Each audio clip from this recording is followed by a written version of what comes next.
আসসালামু আলাইকুম। আজ শুক্রবার।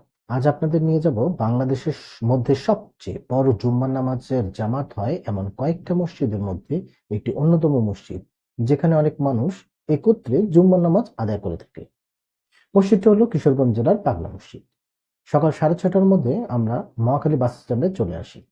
আসার সাথে সাথেই আমরা একটি রানিং বাসে উঠে পড়ি। ঢাকা মহাখালী থেকে অনন্যা এবং অনন্যা ক্লাসিক নামে দুটি বাস কিছুক্ষণ পর পর কিশোরগঞ্জের উদ্দেশ্যে ছেড়ে যায়। ঢাকা থেকে কিশোরগঞ্জের দূরত্ব ১১১ কিলোমিটার। আর বাস ভাড়া জনপ্রতি ৩৩০ টাকা।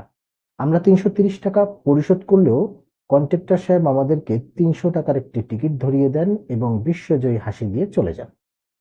৩ ঘন্টার জার্নিকে ৩.৫ ঘন্টায় শেষ করে সকাল ১০টায় এসে পৌঁছাই কিশোরগঞ্জ বাস স্ট্যান্ড। বাস স্ট্যান্ডে নেমেই উস্তাদ হোটেল থেকে আমরা আমাদের সকালের নাস্তাটা সম্পূর্ণ করি। নাস্তা শেষ করেই অটো করে রওনা হই পাগলা মসজিদের উদ্দেশ্যে। মিনিট ১০ অটো চড়ার পরেই আমরা চলে আসি পাগলা মসজিদে।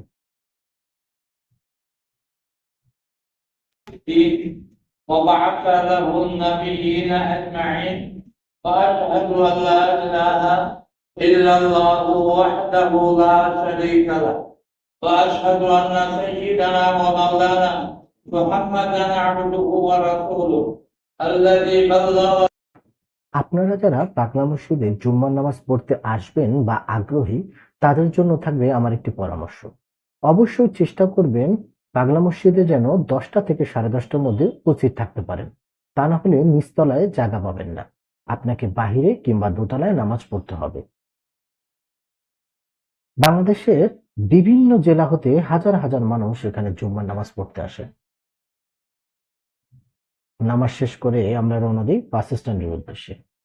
বাস স্ট্যান্ডে পৌঁছে আবারও সেই ওস্তাদ হোটেল থেকে দুপুরের খানা দানা শেষ করি এবং খানা শেষ করে আমরা রওনা দিই ঢাকার উদ্দেশ্যে।